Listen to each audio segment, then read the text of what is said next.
Welcome to Exclusive with Taghreed Hussein here on Nile TV International, where we are having this special coverage discussing the future prospects of cooperation on sustainable investment between Egypt and Scandinavian countries. Let's follow.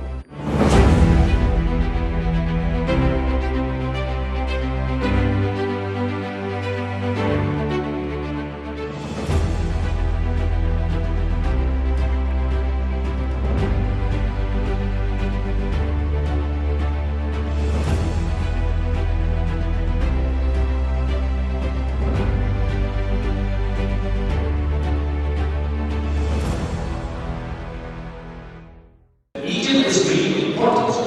They're an important partner for us. There are big opportunities. We need to do more.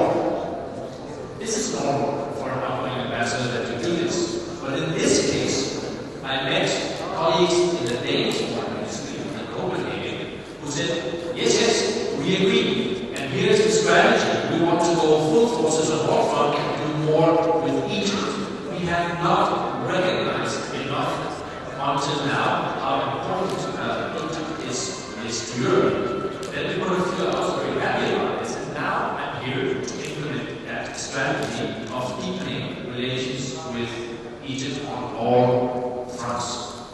Why do we think so? We find that Egypt is a stable and reliable partner and ally in the room for regional stability, a key partner on the issues that are most important to the Danish voters. On the top of the agenda for the Danish voters when they decide who they want in power and government is climate change and migration. These are two key issues where we can cooperate very well with Egypt, where we see almost eye to eye on what needs to be done. It's always an honor and pleasure to have with us here on Nile TV International His Excellency Ambassador Sven Olling, the Ambassador of Denmark to Egypt, exclusively on Nile TV International. Your Excellency, thank you so much for joining Nile TV. Well, a great partnership that is worth of respect between Egypt and Denmark. Today we are definitely discussing more of investment opportunities and future prospects. That's true, and we are a little bit excited about the mega projects that Egypt is undertaking. We see Egypt getting back into form. This is how we know Egypt historically, with the Suez Canal, with the Aswan Dam, and even all the way back to pharaonic times with, of course, the famous pyramids. Here we go again. Ambitious Egypt building mind-boggling sizes of mega projects, which we wish the Egyptian people all sorts of luck with. We are keen to support these projects, not just in financing, but also in making them sustainable and green, so that we help fight climate change. Definitely we will. Together we can make great things.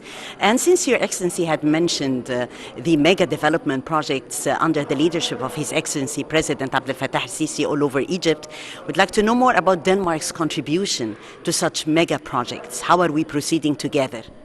Well, one important thing is to bring technology.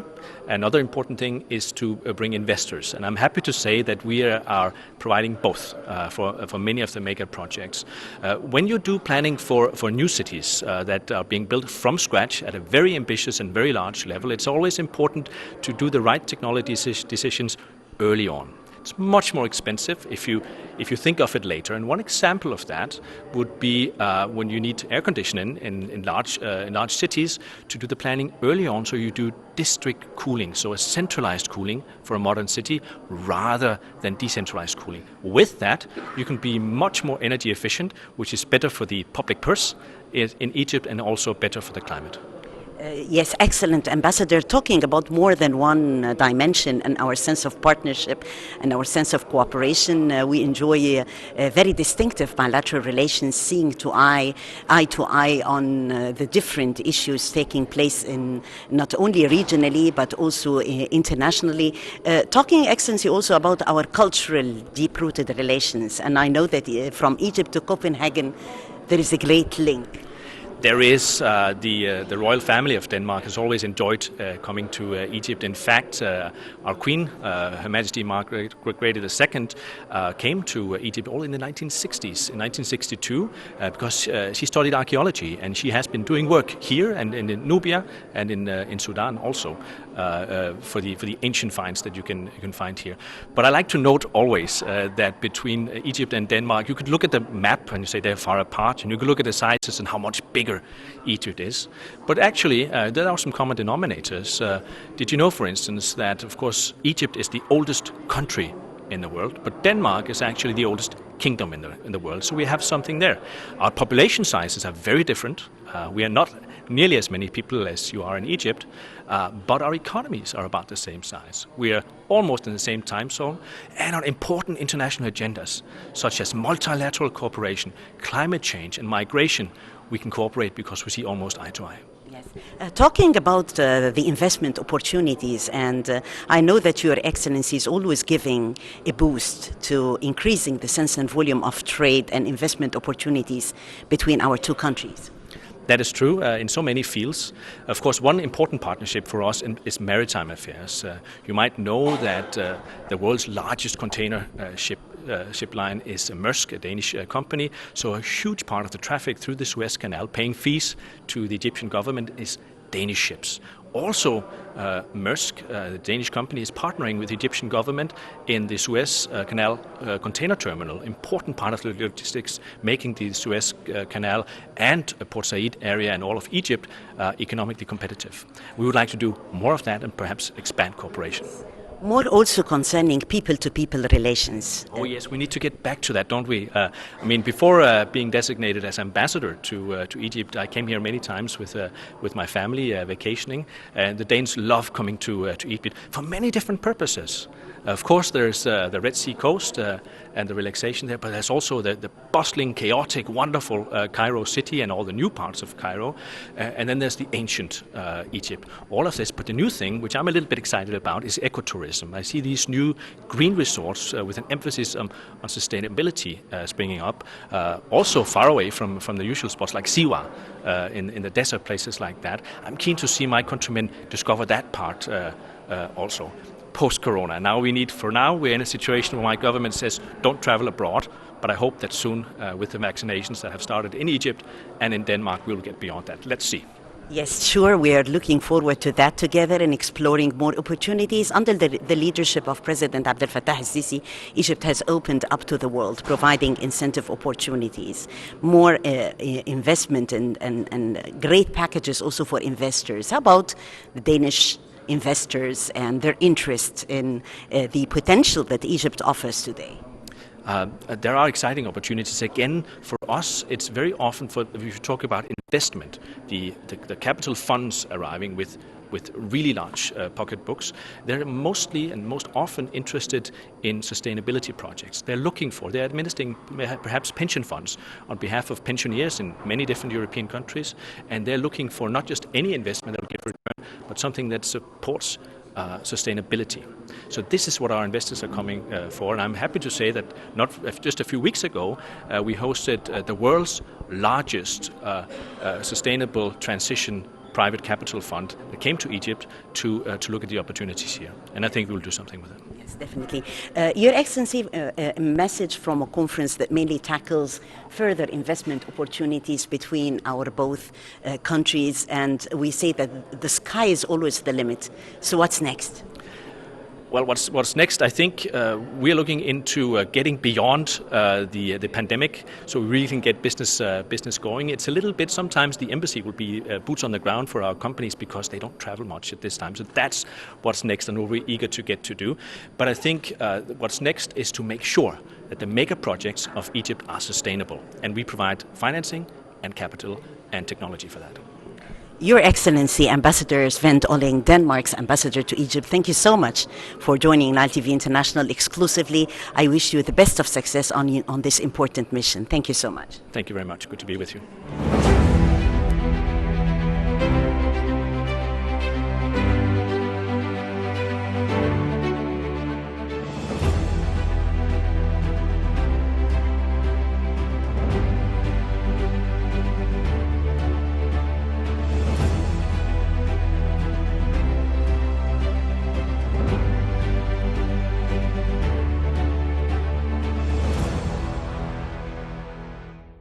We're really honored to have with us His Excellency Ambassador Raouf Saad, who is the head of the European Partnership Agreement Implementation Office. Your Excellency, talking today about investment opportunities and future prospects between Egypt and Scandinavian countries, deep-rooted relations on the bilateral level as well.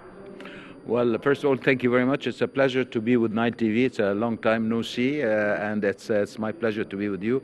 Well, I think this meeting is important, at least in two aspects. One, that the subject that the meeting is dealing with is mainly sustainable development.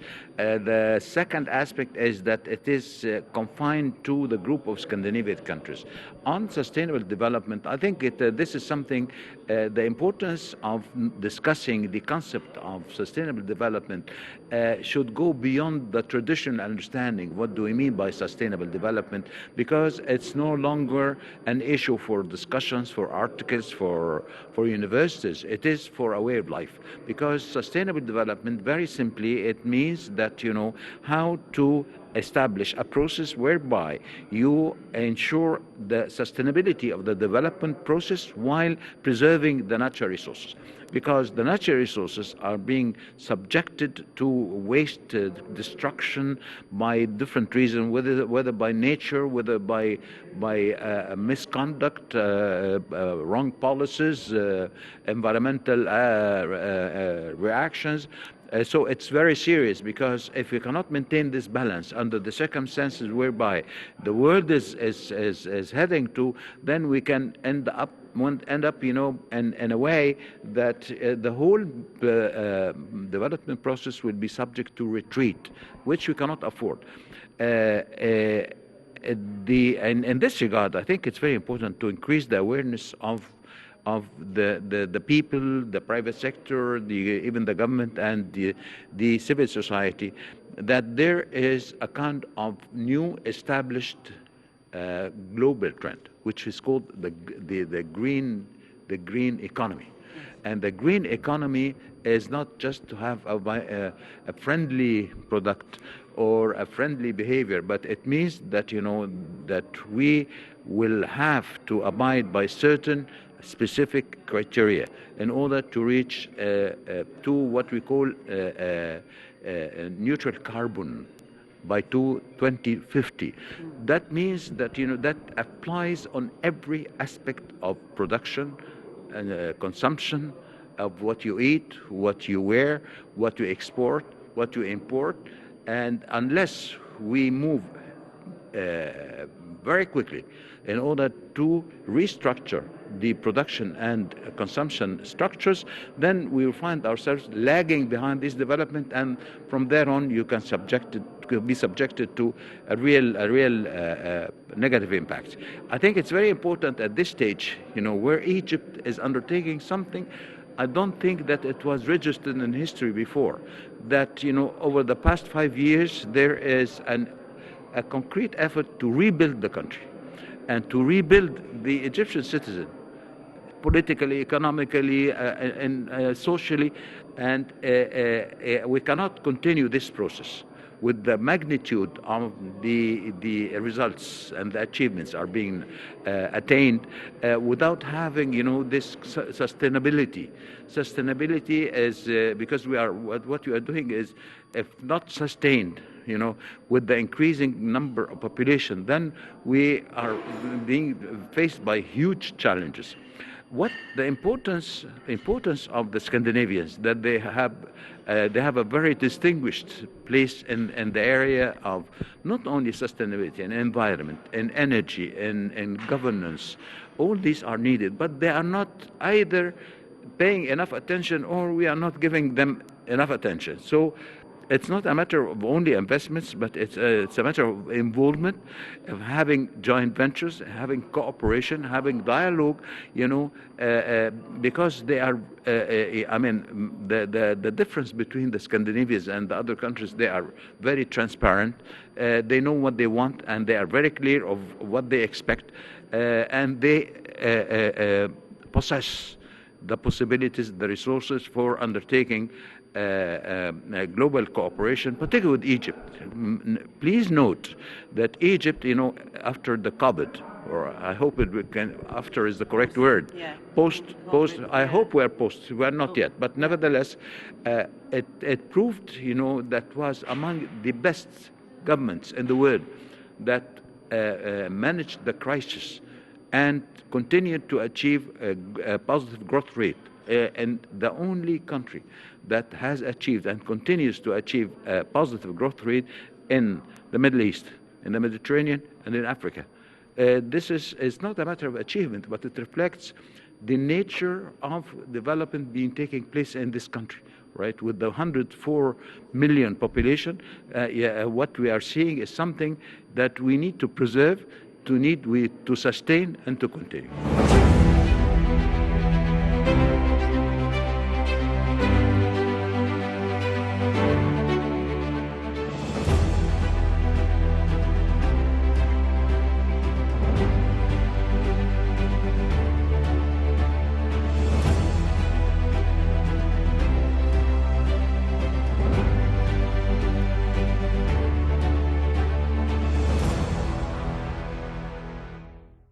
Excellencies, Mr. Ahmed, ladies and gentlemen, it gives me a great pleasure to address this prestigious forum tackling the future of sustainable investment between Egypt and the Scandinavian countries that really comes timely and reflects on the participants' keenness to build the bridges of cooperation and discussing means of boosting economic development, also encouraging joint investments and increasing trade opportunities, hence achieving the goals of sustainable development.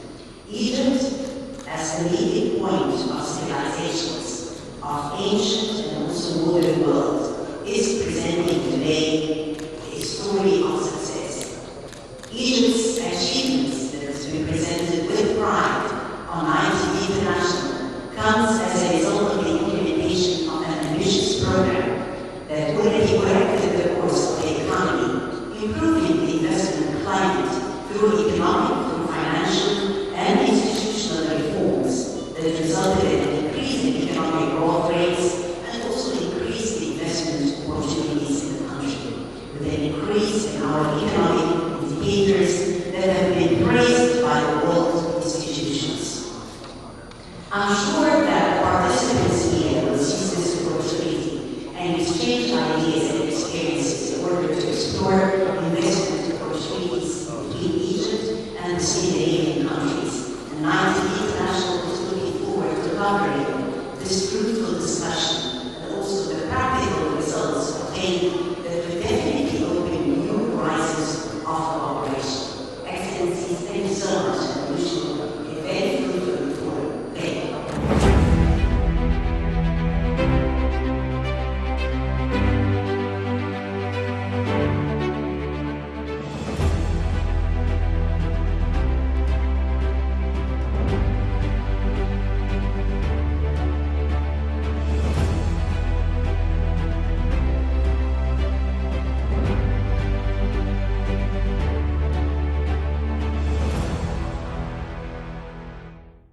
On the sidelines of the forum, we're honored to have with us Mr. Ahmed Khattab, international economic expert. Mr. Khattab, thank you for joining Nile TV International. This important forum is looking forward into discussing further economic and investment opportunities, prospects between Egypt and Scandinavian countries on sustainable investment and development that comes timely, especially after the post-COVID era.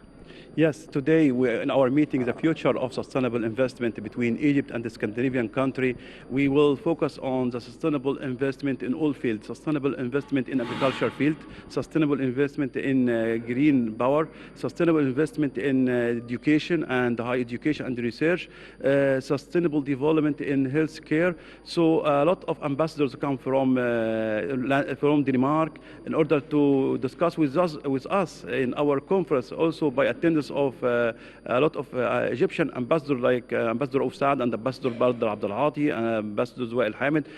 All of ambassadors and all of businessmen and all of leaders come together to discuss together the future of Egypt in the field of cooperation and the future of Egypt in how to be attractive for more direct investment from Scandinavian countries like Sweden and like Denmark and Finland.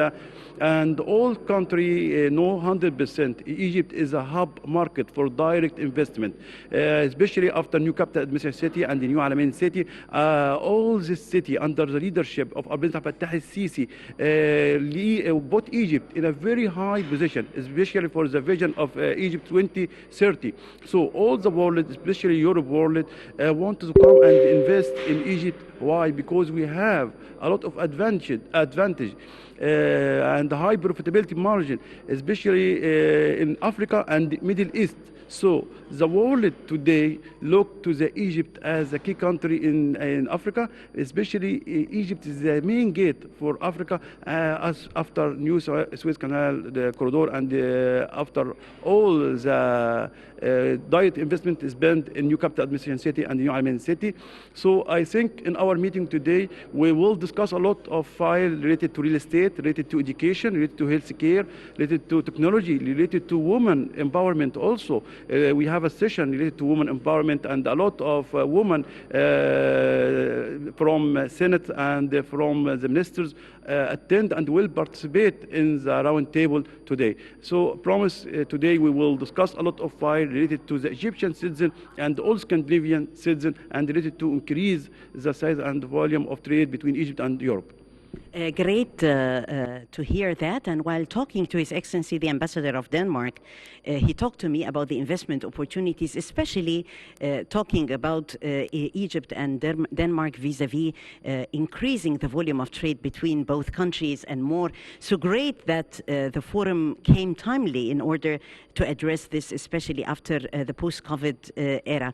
Talking about investment opportunities and incentives, what the Egyptian investment climate is providing today, especially for foreign direct investment, what would you say? Yeah, especially for foreign direct investment, our ambassador of Denmark know 100% in Egypt after new Suez Canal have a very good advantage in the facilitate the trade between Egypt and Africa with Europe, especially Denmark. And Ambassador of Denmark today discussed with me the future to increase the volume and size of trade. Last year, 2020, reached $1 billion, and we aims to increase this target, especially in the second quarter and third quarter of 2021. And I hope all the governmental advantage will support, and also the good and this very solid diplomatic relation between the two countries will support the increase in size of trade between the two countries.